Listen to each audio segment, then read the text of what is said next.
ये देश की सभी औरतों के सम्मान की लड़ाई है और ये सीमित नहीं किया जा सकता। इसे उसी नजर से देखना होगा। अब देश के लिए सवाल यह है कि क्योंकि दोषी एक बड़ा आदमी है, तो क्या यह सिस्टम उसे सुरक्षा कवच पहना रहा है या मंशा सजा देने की है? किसी भी केस की बुनियाद एफआईआर होती है और एफआईआर एक पब्लिक डॉक्यूमेंट है। अभी तक वो डॉक्यूमेंट पब्लिक नहीं हुए। मेरा सवाल है 10 दिन क्यों लगे एफआईआर दर्ज कराने में? अहम बात यह है कि women of esteem, recognition, champions, अगर उनका यह हाल है, अगर उनको 10-10 दिन सड़कों पे भटकना पड़ रहा है, तो एक आम नागरिक का क्या हाल होगा? यह सारा देश सवाल कर रहा है। यह सिस्टम पे सवाल है। यह मेरी निजी लड़ाई नहीं है। और मैं आपको बता दूं, justice delayed is justice denied. अगर ज्यादा देर ये जस्टिस डिनाई हुआ तो सिद्धू जान की बाजी लड़ाएगा, जान की बाजी। और मैं फड़ नहीं मारता हूं। सबसे पहली बात, कार्रवाई दोषी पे नहीं, उस अफसर पे भी कीजिए जिसने 10 दिन एफआईआर दर्ज नहीं की।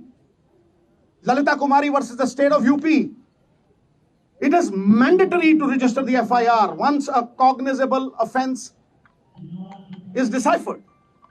और वो जो cognizable offense proven हो गया है, तो फिर उसकी ऑप्शन नहीं है, उसे FIR दर्ज करनी पड़ेगी। और अगर वो नहीं करता तो 166 के तहत 2 साल कैद भी हो सकती है। नंबर 2, सबसे बड़ा सवाल कि दोषी एक डोमिनेंट पोजीशन पे है, अक्यूज्ड एक डोमिनेंट इन्फ्लुएंशियल पोजीशन पे है। वो किसी का भी करियर बिगाड़ सकता है और किसी को भी धमका सकता है।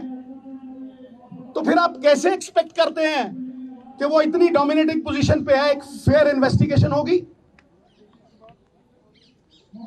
Where is the moral authority now? He must resign for a fair probe, for a fair investigation. FIR दर्ज इसलिए नहीं की गई, कमेटी बनाने का मतलब पूरा देश समझता है। You are sweeping things under the carpet. FIR का मतलब, इसका कमेटी का मतलब क्या है? कि ठंडे बस्ते में डाल दो, भटकने दो और देरी करो, डिले करो, दिली डाली। कितनी कमेटियों ने सजा दी है भाई? फिर अहम सवाल जिस पे मैं आ रहा हूं, सबसे महत्वपूर्ण सवाल, अब जो एफआईआर हुई है और कोर्ट की प्रोसीडिंग से मैं पूरी तरह से कन्विंस्ड हूं, वो पॉस्को एक्ट के तहत हुई है। पॉस्को में, POCSO is not a bailable offence. जब वो बेलेबल ऑफेंस नहीं है, किस धारा के तहत किया है? आप माइल्ड एफआईआर तो नहीं कर रहे उसे क्लीन चिट देने के लिए, बैकडोर एग्जिट देने के लिए। बताइए किस धारा के तहत आपने वो किया है?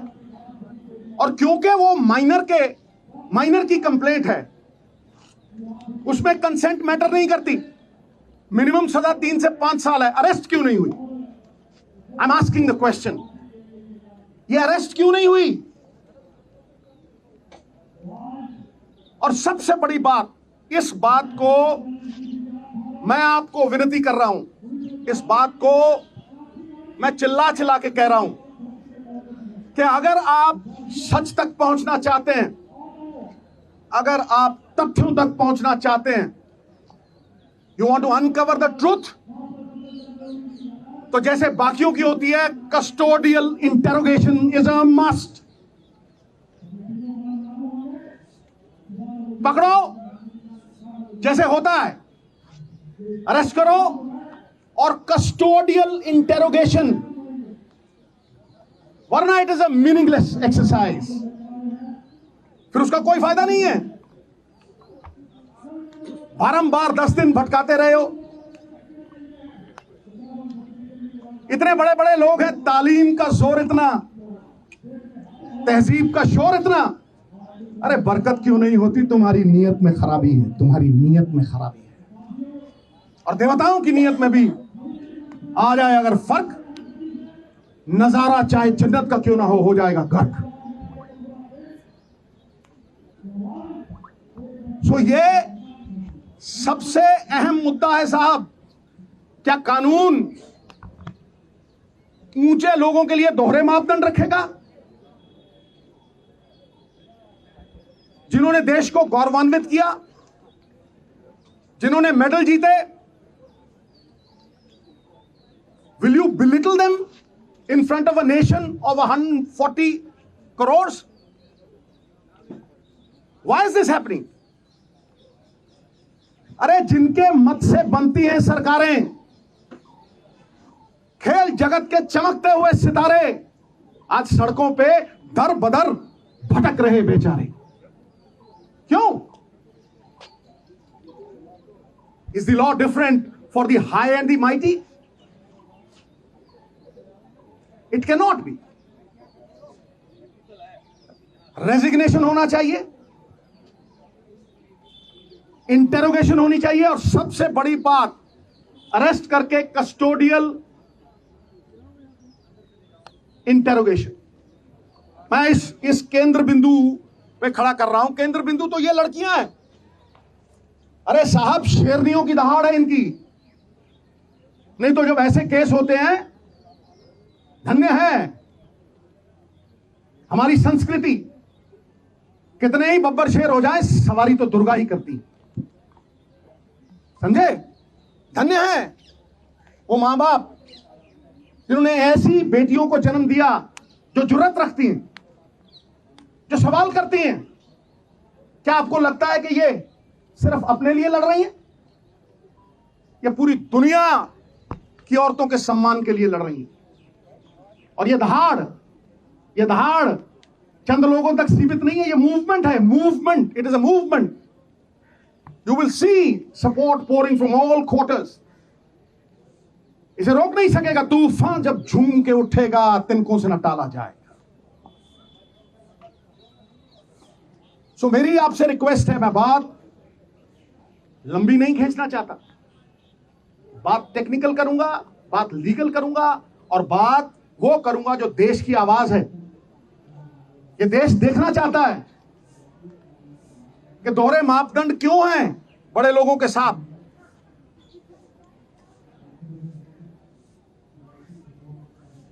सही और गलत की लड़ाई में न्यूट्रल में नहीं रह सकते आप, आपको पक्ष लेना पड़ेगा,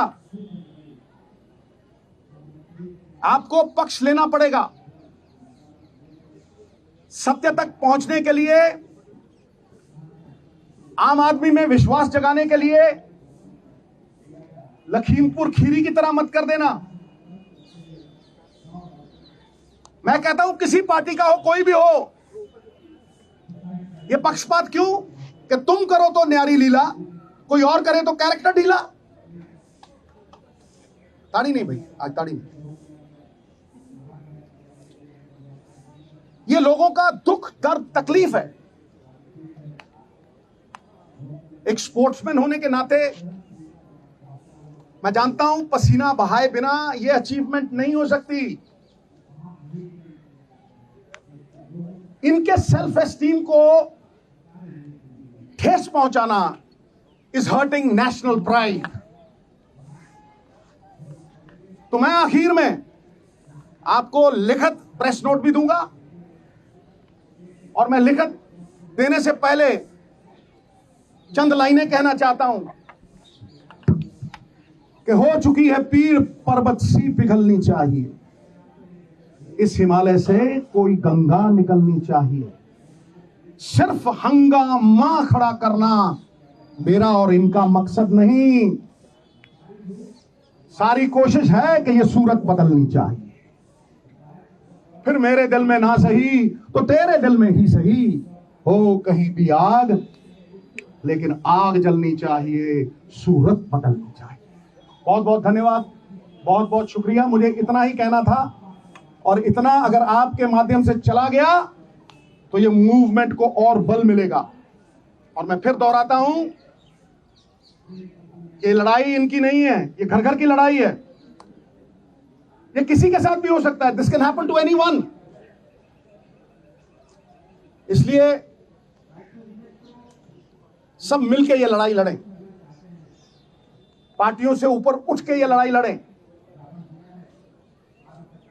ये पांचों उंगलियां कोई टेढ़ी है, कोई लंबी है, कोई छोटी है, लेकिन जब इकट्ठा हो जाती हैं तो अपनी ताकत से 1000 गुना बोझ उठा लेती। बहुत बहुत धन्यवाद। जय हिंद, जय भारत। सब सवाल तो नहीं सर, मैं एड्रेस करना था।